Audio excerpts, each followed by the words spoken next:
This is episode 8 of the Morebegsden.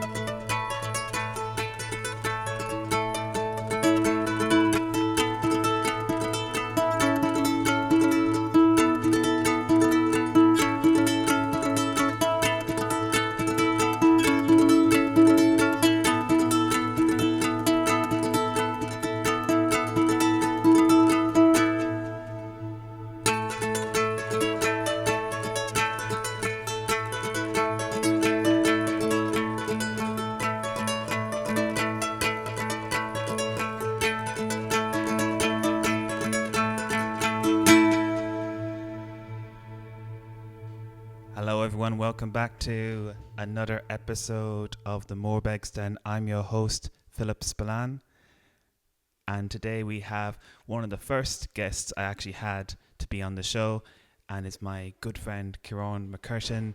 He is a huge inspiration for me and many others. He has a huge career in music and spoken word, and he's also director of many our projects that have been hosted in Ireland, all around Ireland and outside. So yeah, Ciarán, thank you so much for taking the time out and joining me on the show. How you doing, man? I'm doing good, Phil. Thanks so much to yourself. Thanks for having me. Real pleasure to be here, and thanks for inviting me onto the show. Welcome to the Morebegsden, man. Nice one. We got you on at last. Thanks for that very kind introduction as well. I don't think it's enough. How are you after last night? Very good. Yeah, very good. Very special night last night. The ultimate Obheal event in its current guise. It was a very special night, wasn't it? It was really, really, really beautiful occasion. A lot of really profound things said. Wasn't there? Did you feel emotional? Definitely, yeah, definitely. Real kind of end of an era and the start of another one, you know, and it's really an exciting time, but obviously very poignant time, very, very, very special time, I suppose, in the history of the event. And it's amazing just what it means to people, that event means to people. What Paul Casey has done as the director of Obheal is really truly inspiring, and it's really gives us a lot of energy, gives us a lot to live up to and a lot of energy, and it sets a good target for us now as we take it on and aim to make it thrive in this new chapter of its life, I suppose. Yeah, exactly. So yeah, lads, I brought it up here quite a few times that Obheal has been quite influential for myself and a lot of artists out here in Cork. It was a poetry night that was hosted on the second Monday of every month, and this chapter of Obheal has come to a close, but another one is going to open up, hopefully. Do you want to talk a bit about that? Yeah, so I suppose it's more than hopefully at this stage, as you know yourself. More than hopefully. Very hopeful. Yeah, we've beyond hopeful. We've reformulated. So the board of Obheal has come together and sort of reformed as a new legal entity, a CLG, called Obheal Gavail, which translates as from word of mouth, essentially. Word of mouth, Oscailga. And it's an exciting time. I suppose it's a really good opportunity to continue the work that has been done so far, and also to just breathe new life into a very special project for the writers of Cork City, the poets of Cork City. And we're really excited to take on the challenge. We know that it's going to be a big challenge, but we've been really humbled by the support we've got so far, as you know yourself, as secretary. Like, it's been really, really special. We've been putting together quite a few funding applications now for Obheal Gavail. And as part of that process, we've been getting these letters of support from different cultural operators in the city, different people connected to the literary community in various ways, and just been really humbled by their words, what they've said in their letters of support, sort of their reflections on what Obheal means to Cork City and to the community of writers in Cork City. So yeah, it's very special. Like, And have you seen? Can you imagine like talking to your past self and telling them that you're now one of the directors of Obheal Go Vale? Yep. yeah, it's special. Like we were talking about last night, that's a community of people that has really grown and gone through many cycles of life. I suppose there's like, there's a whole cohort of regulars who go to Obheal now, and over the years there's been many different sort of groups of regulars that have kind of come through Obheal, have been regulars at different periods of its history, and would still be kind of connected to it even from a further distance now. So it's special. Like I was saying last night in the mic, I mean, I was 17 when I first went into Obheal, and I feel like the whole development of my mind has really been I just owe so much to that community. I feel like I've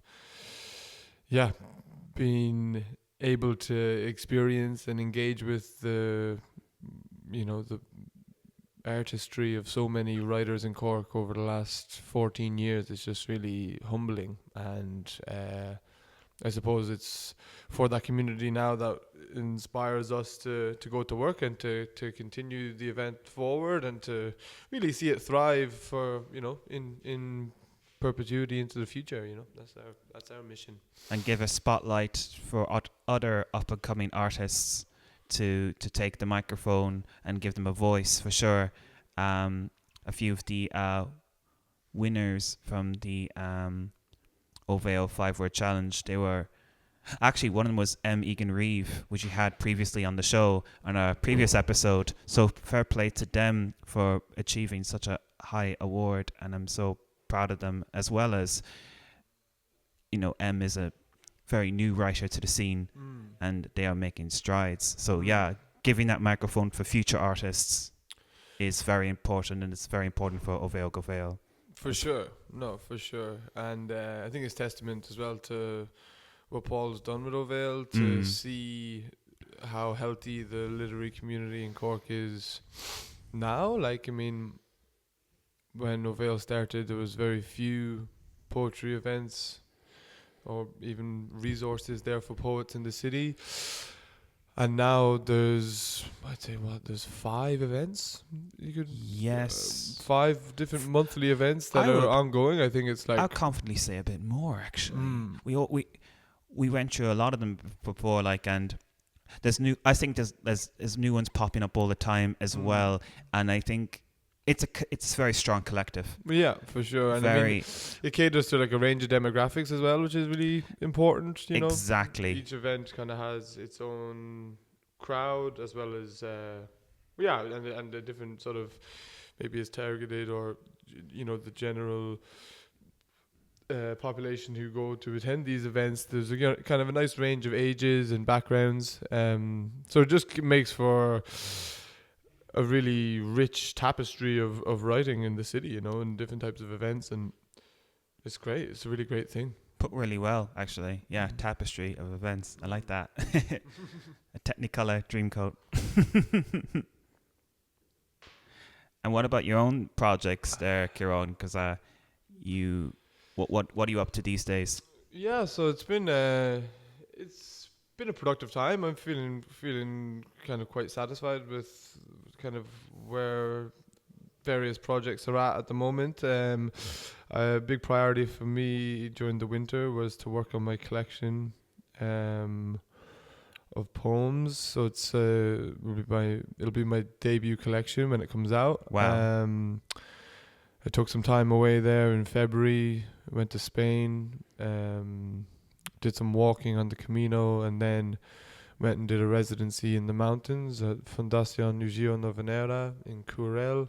Amazing. In Lugo, and I was there for a week working on the collection as well. So spent, I was over in Spain for a month, and a big part of why I was there, I suppose, was really just to connect with myself and connect with my practice, with my writing, and just spend time really focusing on refining that manuscript so it's ready to be published.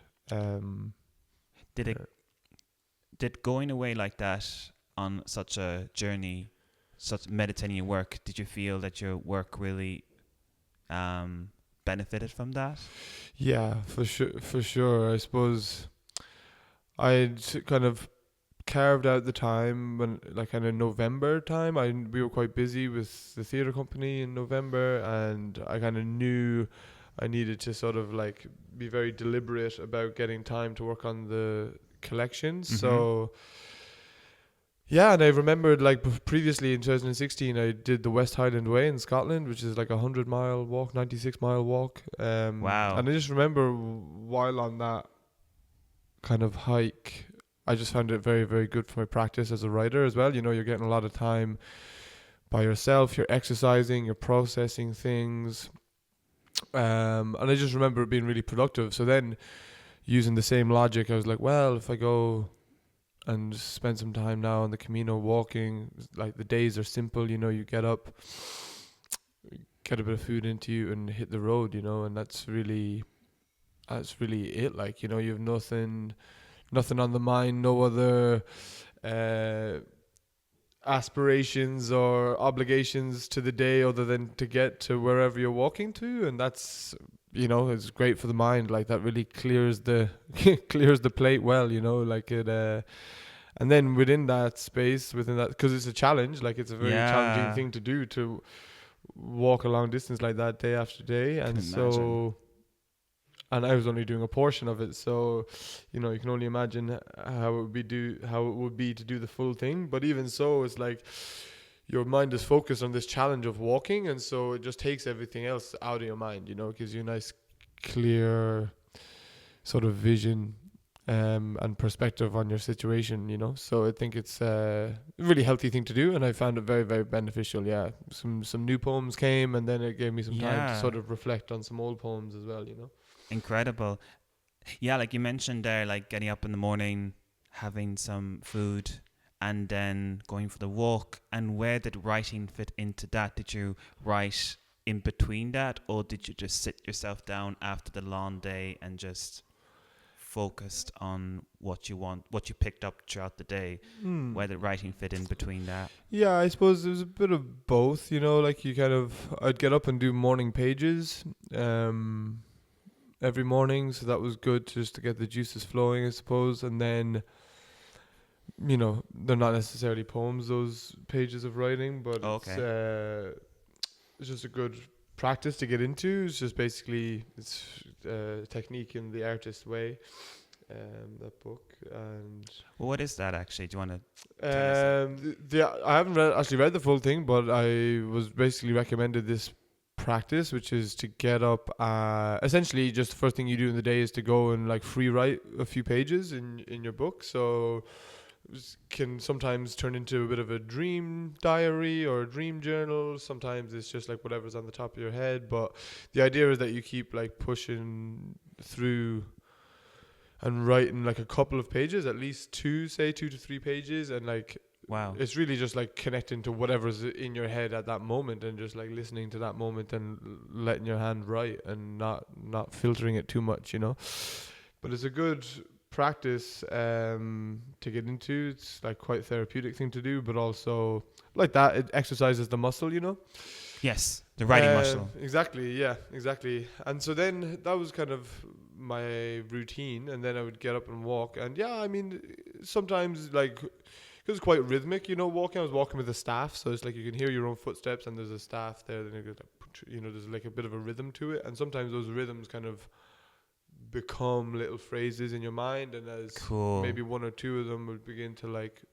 link together, and then from that moment, I suppose, you can kind of start to build verses and sort of joining phrases, like little rhyming couplets or little ideas that you have, try and bring them together. And I suppose because you are gifted with time in that situation. You know, you're probably going to be walking for 5 or 6 hours a day, you know. Wow. So it's kind of like, you know, you've all day to figure it out, really. Like, you know, you can make edits. And like what I would oftentimes do anyway in my own writing practice is like to develop the poem quite a lot in my head before I'd even start to write it down. You know, like it would sometimes, Really? like especially the ones that rhyme and things, like a lot of times, like I would have said that whole thing through to myself and then have the whole, you know, and then writing it all down in one go kind of at the end.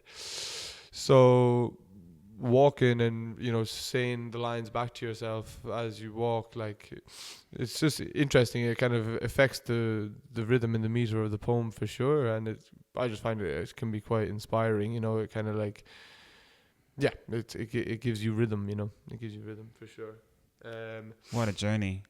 So it was really nice. Like journey. it was really nice. And then like when you arrive, you know, a few times when I was walking, I just like stopped on the side of the road and just like wrote a poem. Like it just kind of happened for me like that, in that way, because I had that kind of time to think about things. And like what I ended up doing was like kind of like identifying events in my life recently and people in my life that are close to me who I knew I had a poem to write for them, or a poem to write about a certain type of event, and then I just kind of focused on that. And sometimes that's where travel is really good, you know, because you're outside of your own day to day. You're outside of the, you know, you have a bit of distance on your own life, so you can kind of see it in a new perspective, I suppose. And it kind of gives you that little bit of distance that you need to be able to try and represent something in a poem.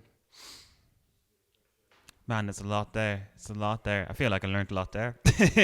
I had to check out The Writer's Way. Who's that written by? The Writer's Way? It's called The Artist Way. Artist's Way. I'm very sorry. Yeah, The Artist's The Way. Artist Way by Julia Cameron. And yeah, I suppose just a bit of a Bible for artists. And one of the techniques that's recommended in it is morning pages, which I just find to be a really useful technique.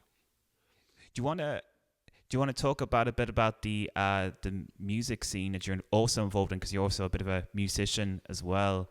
You're a member of a very awesome band called Choke Collective. Do you want to talk about that? Yeah, for sure. Switching gears. Nice one, yeah. So yeah, the Choke Collective is a sort of, we were founded in 2015. It came about through the Winter Warmer, actually, one of the first Winter Warmer festivals that Obheal hosted.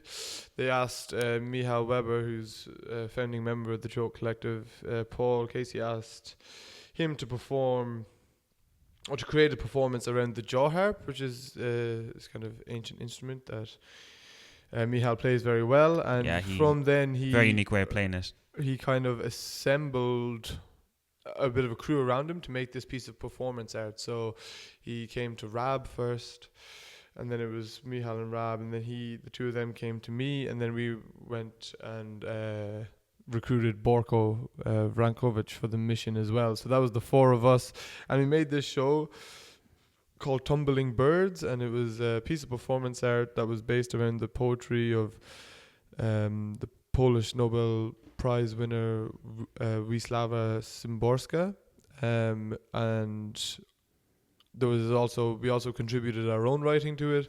It was a 15-minute show that was presented at the Winter Warmer, and then we toured it around the city to a bunch of different venues. And wow. Did it up in Limerick and did it at a few different festivals around the place. And that was kind of the start of the project. And yeah, I mean, that was 10 years ago now. So it's like from after we did that initial project together, we just began to like, it kind of changed its stripes a little bit as an entity, insofar as we kind of became more of a musical act then. I suppose we continued as the four of us for a little while, and then just through different commitments and different sort of artistic projects going on that the different members had, it became just myself and Michal. He was working kind of on soundscape stuff with 2 Chaos pads, a vocalizer and a synth, and his jaw harp, and kind of putting that through a lot of effects. And then I was sort of responsible for the lyrics and the kind of emceeing of the project and kind of front manning the operation. And we continued like that for maybe 4 or 5 years. Like we did quite a lot in that period. We kind of performed extensively around the city. And then we kind of built it back up again insofar as we had Rob, Ciarán, Orla, and Victor all join. So we kind of really built out the ensemble, and it was quite a full sound then, and it was kind of most of the music was played live in that setting, in that scenario. And then COVID hit and things kind of slowed down a little bit. Big slowdown. We kind of like made a commitment to continue to rehearse, but the kind of lineup changed over the course of COVID, and it evolved into being Marius Pasek, who's a producer, kind of dub producer. Borko left the band, and Jorge came in and plays sax with us now. And then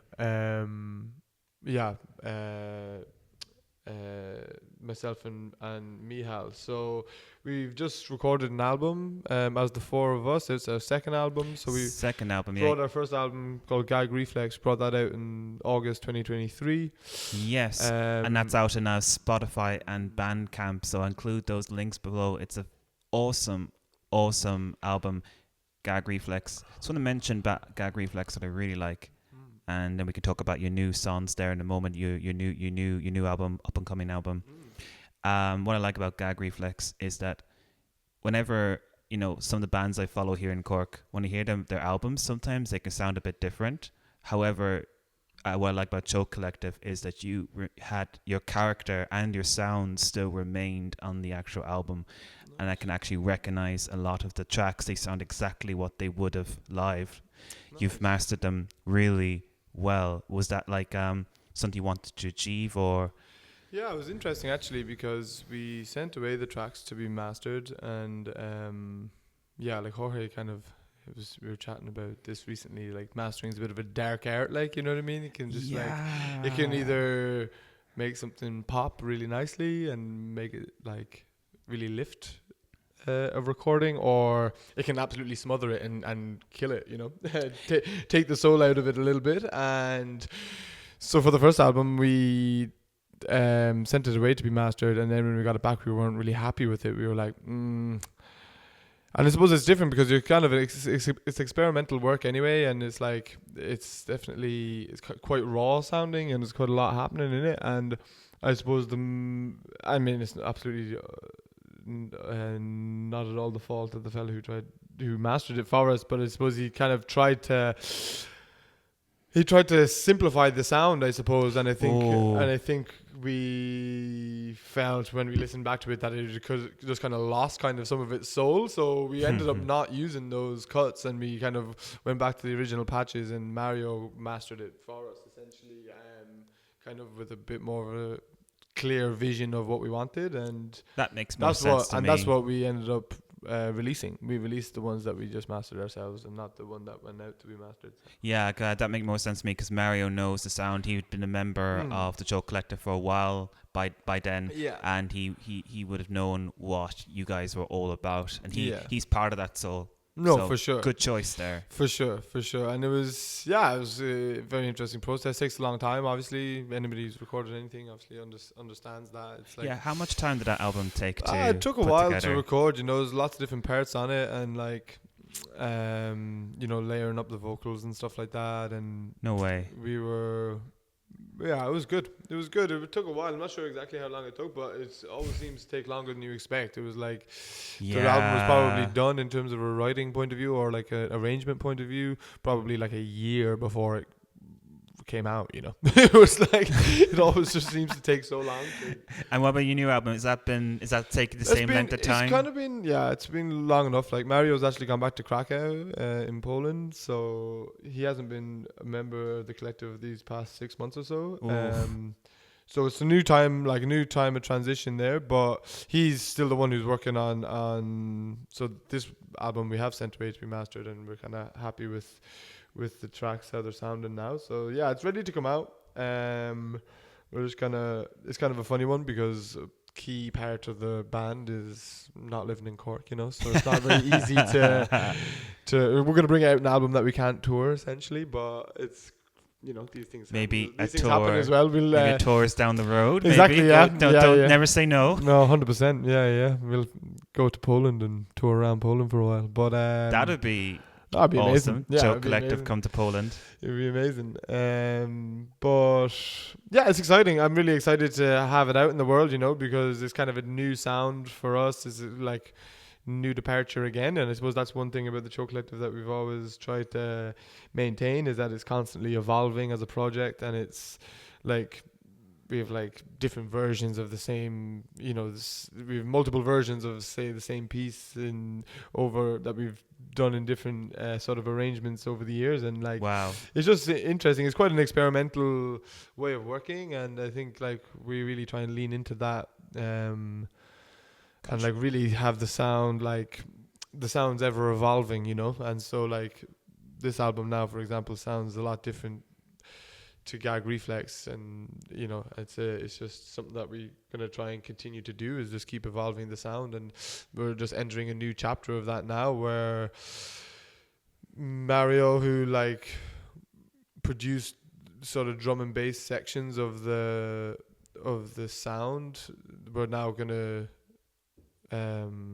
play those parts live. Like there's a drummer and a bassist that we're gonna kind of bring into the fold now. So it's just it's an exciting time. Like, it's gonna change the sound again. It'll be kind of more, I suppose it's gonna take it in a more kind of punky direction versus the kind of more dub reggae type of stuff that we were doing before. So listen, it's fun. Punky. Like, it's fun. It kind of keeps moving on. You know what I mean? It's constantly refreshing. Like, that is sweet.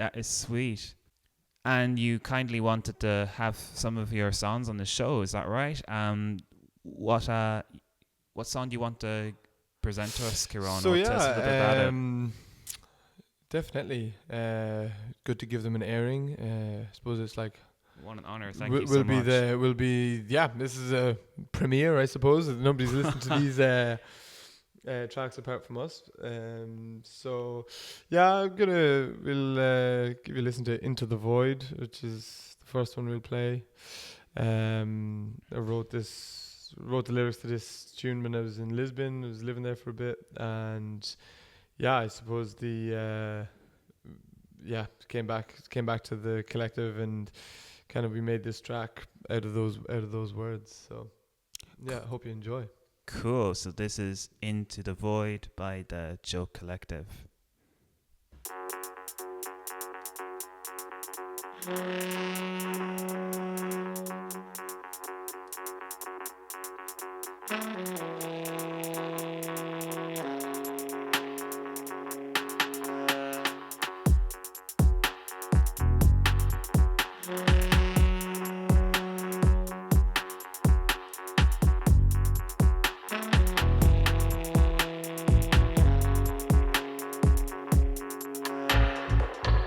Tell my girl to leave me alone. Then I wonder where she's gone. My way is clear, I throw the first stone. On my own, I feel at home. I scream that I'm important into the void. It keeps me warm, it brings me joy. I eat, sleep, and play with my toys. Life's so easy when you're a boy. I tell my friends I must be gone, and they wonder for how long. If I don't answer, I can't be wrong. I've never met a singing swan. I scream that I'm important into the void. It keeps me warm, it brings me joy. I eat, sleep, and play with my toys. Life's so easy when you're a boy. Life's a picture under my thumb. It moves in sequence, the stops as one. Relived by many, relieved by some. tell me again how the end's begun. I scream that I'm important into the void. It keeps me warm, it brings me joy. I eat, sleep and play with my toys. Life's so easy when you're a boy. Life's so easy when you're a boy. Life's so easy when you're a boy. Life's so easy when you're a boy.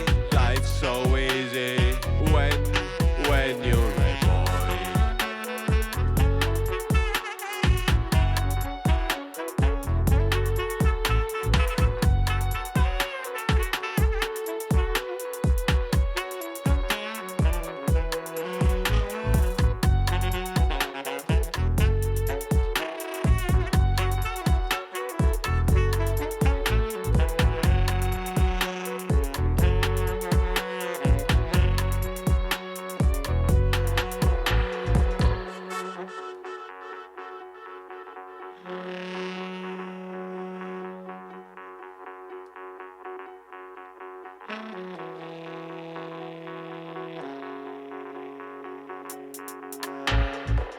I'm tired of waiting, but sick of speed. Picture of patience and a relic of need. A touch base and a party to please. Such waste of relative ease. I scream that I'm important into the void. It keeps me warm, it brings me joy. I eat, sleep, and play with my toys. Life's so easy when you're a boy. I'm tired of waiting, but sick of speed. Picture of patience and a relic of need. A touch base and a party to please. Such waste of relative ease. I scream that I'm important into the void. It keeps me warm, it brings me joy. I eat, sleep, and play with my toys. Life's so easy when you're a boy.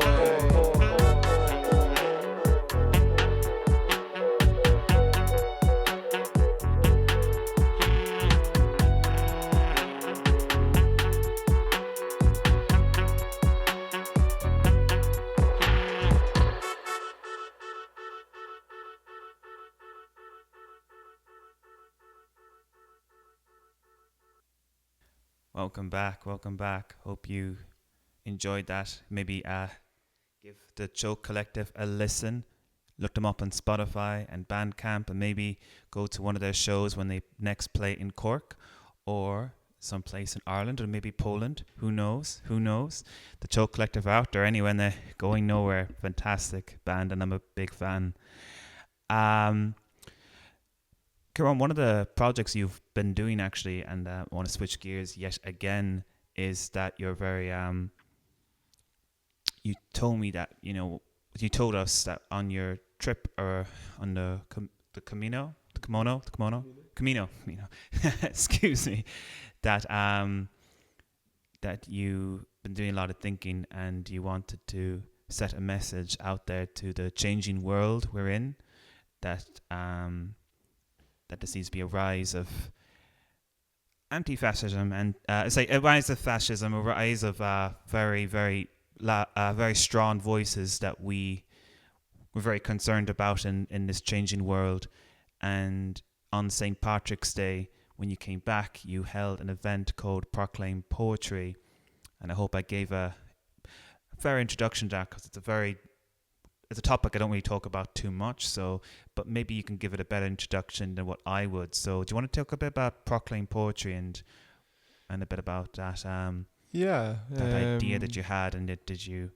Yeah, for sure. I suppose when I was away, it was kind of like a big part of going away as well on a personal level was to get my head out of the news. I think there's only there's a healthy level of engagement somebody can have with the news these days, and I definitely think before I left, my engagement with the news was too much. I was too up to date on what was happening, and what happens really is it can be a real energy suck. It's like at a certain level, obviously people want to stay informed and up to date on things, but there's a limit to that as well, and I feel, you know, oversaturation and overexposure to the media is really, really unhealthy, especially because the media in of itself is a malign actor in the whole situation that we're faced with kind of globally at the moment. And Yeah. it's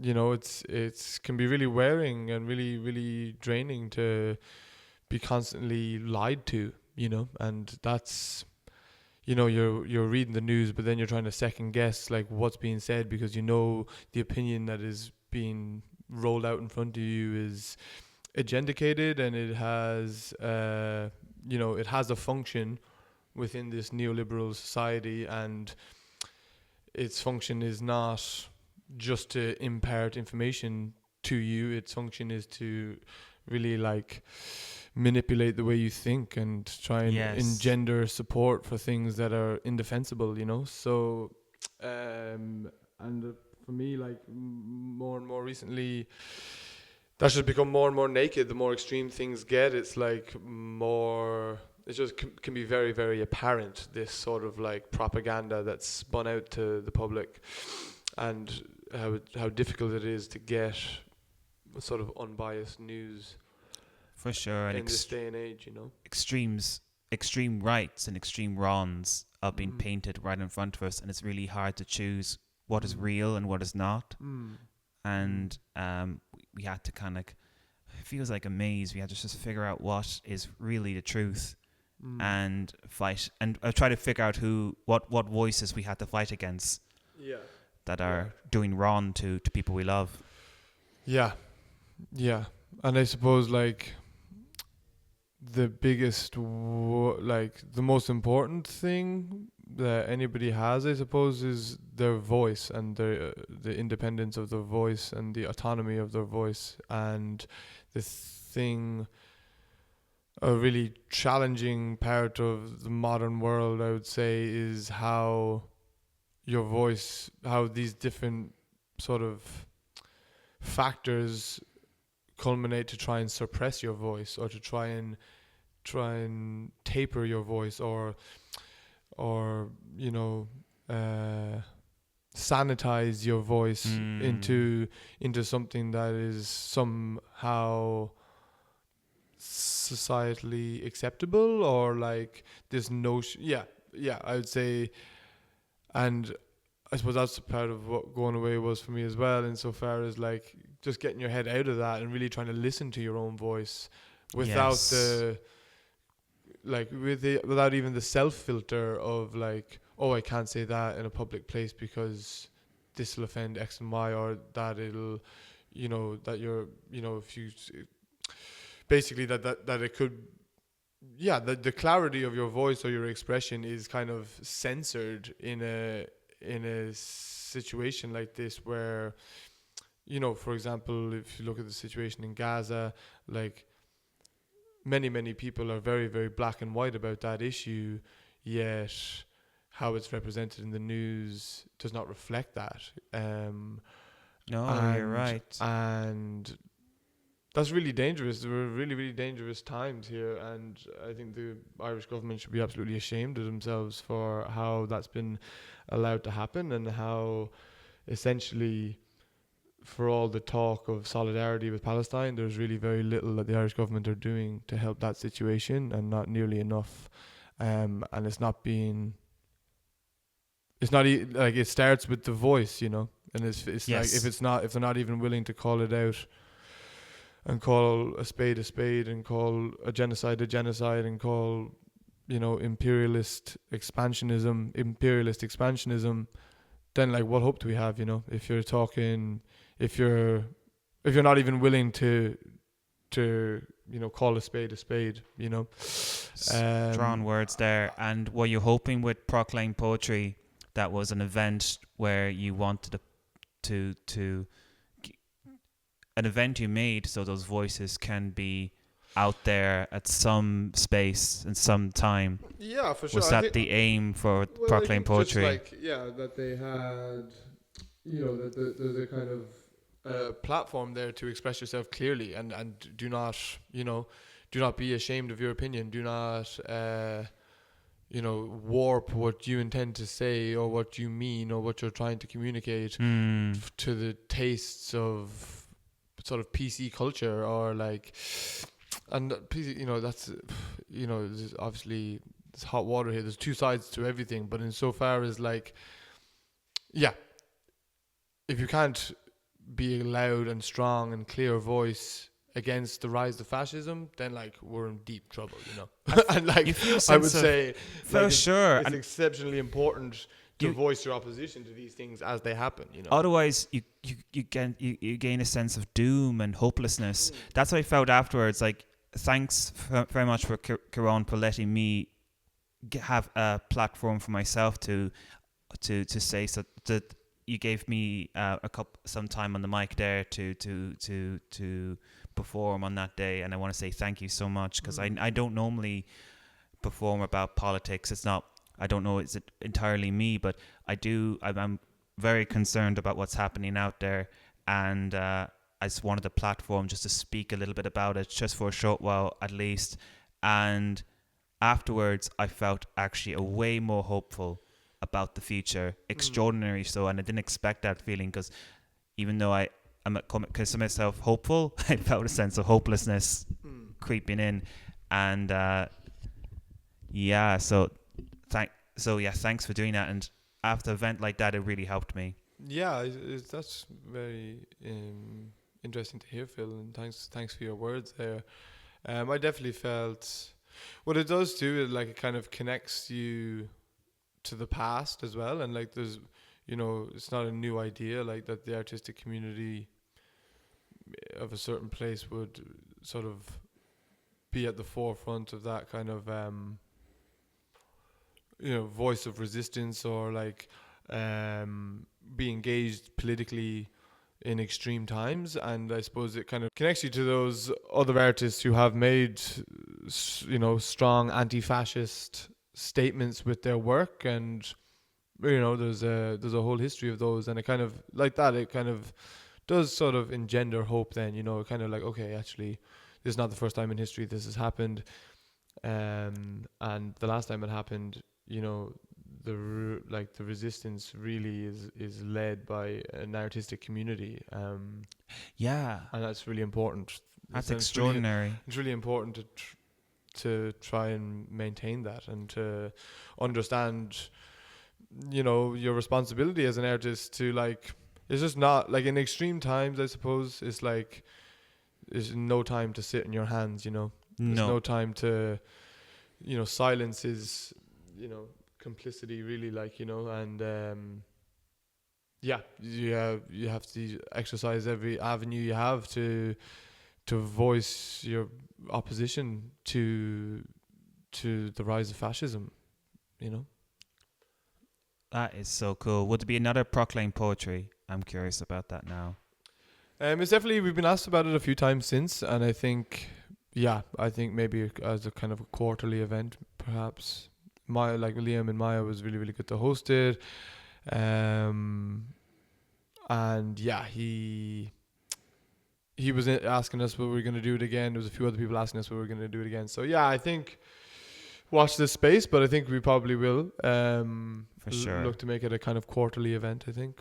Yeah. It was certainly an inspiring event, and keep an eye out for Proclaim poetry, for it to come up again. And Ciarán, do you want to do a poem that kind of echo some of the views you had there earlier, or what you want to do? Oh yeah, so you're on the spot now. So yeah, I went over to Spain anyway, and I was like, okay, I'm a serious writer and I'm gonna write serious poems when I'm over here. And then this was the first poem that came into my head when I was there, and it's not really that serious at all, but look, I'm only half joking. This is called If Only Words Could Kill. Here's another journal for the scrap heap. When they burn me with my assets, pick the bones out of the ashes and bid me safe passage in a neat little package with a message for the boatman. This man died while swinging axes. See, I've a staff, hazel and antler, stained with the blood of neo-fascists, and I'm marching towards your city to count out my 40 lashes. I'll start with you remaining passive as hate is gaining traction. No one will step forward, so I doubt I'll bother asking. If I were to practice hurling, you'd stop with all the laughing. He died as he lived, they'd say, as the flames grew higher. Doing what he loved, a slave to his desire, and nothing got him going quite like drawing blood from thugs and calling out you liars. In times of mass corruption, how about some self-led retribution? If only words could kill, I'd own a furnished house with big bay windows, exotic ornaments all about. There's Micheál Martin's periwinkle, Simon Harris's tongue and teeth, in graphic illustration on how to make ends meet. Donald Trump's rowdy dowdy engulfing Elon Musk's ding-a-ling. Don't think I'm homophobic, I've a shelf for each Clinton.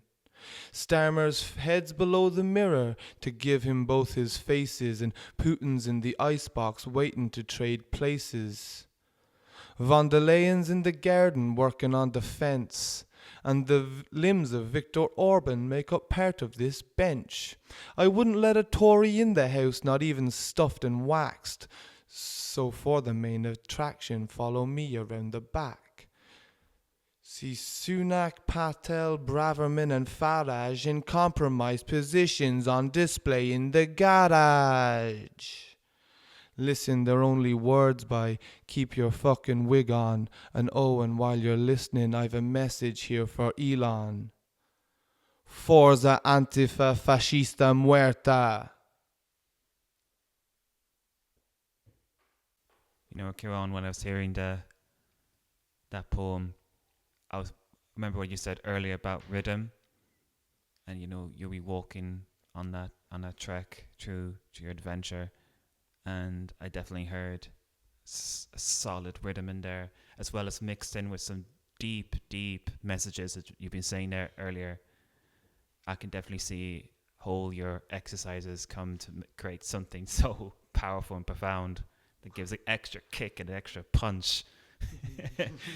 You done a lot of exercises. That's it. You're punching the pad. And I suppose you have to laugh as well, you know. You have to entertain yourself.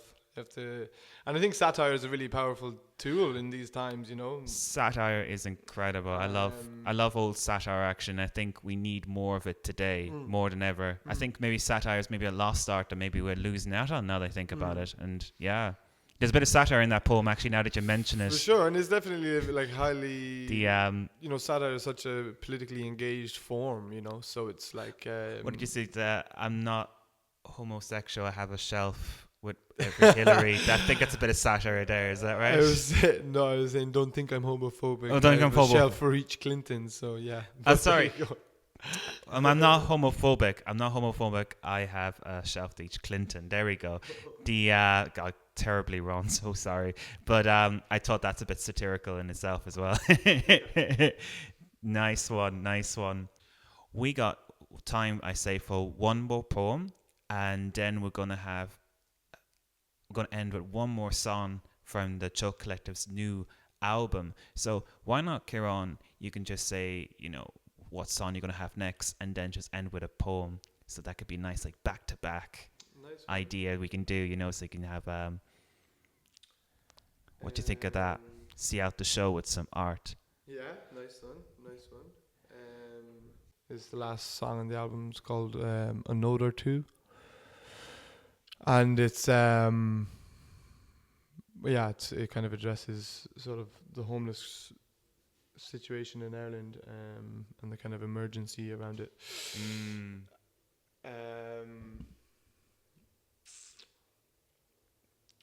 And then I suppose to keep Yeah, as a poem that I could say, I suppose, just before we wrap it up. Yeah, and thanks again, Ciarán. I want to say thank you before. No bother at all, Phil. Thanks so much before for I having me on. I learned a lot from this show. And yeah, congratulations on the podcast. It's really nice. I've been really enjoying listening to your other guests over the last couple of months. So Very kind. yeah, huge congratulations. It's really, really cool project to be working on.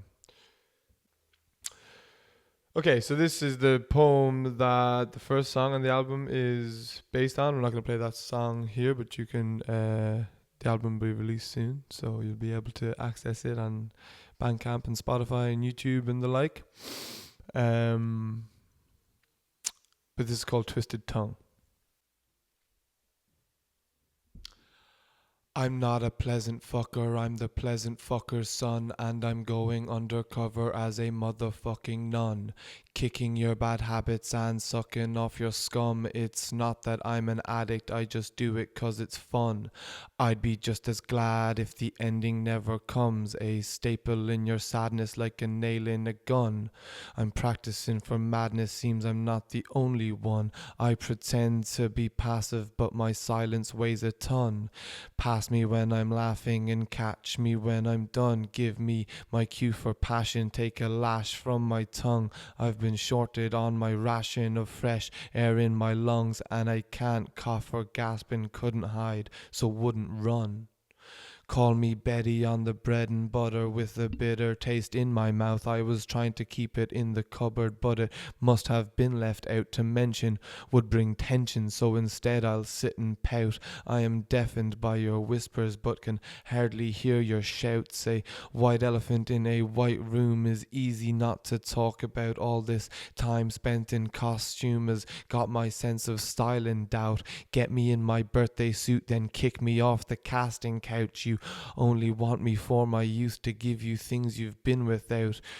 I only wanted the pursuit, to think that I was thought about. I've a twisted tongue and sweet tooth, and to my vices I'm devout. Peter's in a pickle now, he's putting pepper in his pipe. His brain's a little brittle and his eyes can only open tight. His friends are acting fickle and his enemies are acting nice. And even though his skin is thick, he's sick of all the talk they shite. Sometimes he's sure they're full of it, others he wonders are they right. He overdoes it when he's under, goes wandering the streets at night. He's always had a hunger, but of late it seems he's lost his bite, and there's nothing I can conjure that would meet his appetite. For I'm the cook too many in the kitchen, spoiling broths, and I put all the fixings into the boiling pot and wait for it to thicken like a slow burning plot, and I will keep on mixing until the penny drops.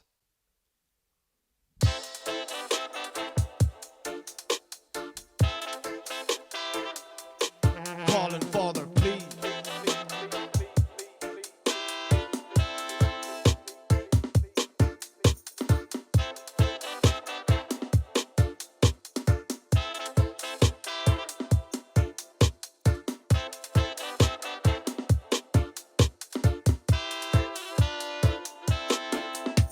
A note or two for those of you thinking that the boom is back. Patrick Street's a patchwork quilt with all the people sleeping rough and that. And even still there are those hanging tough on crack, hustling this and that, hoping this'll pass. You're doing them in the bag, those who keep your wallets fat and your plastic tap, but then don't react when there's questions asked. Would you get by on half of that? So they've the room to swing a cat, trade your duvet for a haversack. How'd you fancy that, you fancy little rat?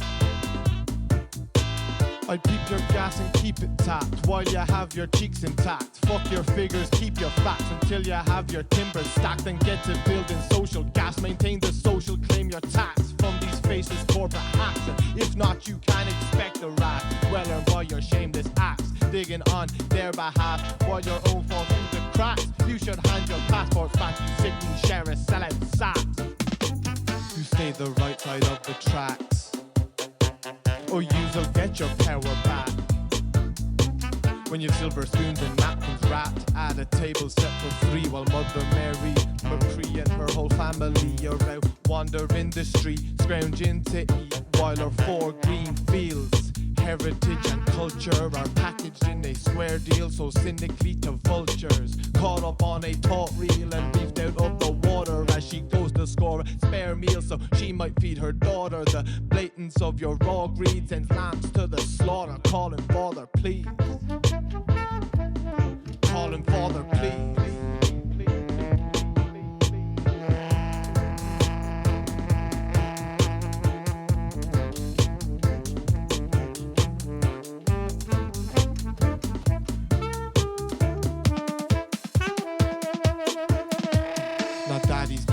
Coming back for you killers in cream Gino Slacksley. This man died of a heart attack. Nah, he died cause he had no gas. His heart was just the first to say fuck that. And fuck you thinking we'll stand back as you grease the palms of Uncle Pat and get your cousin Jack a brand new hat with a bam sticker. Like a back protection from tech office glass. While council flats line rubble stacks to cease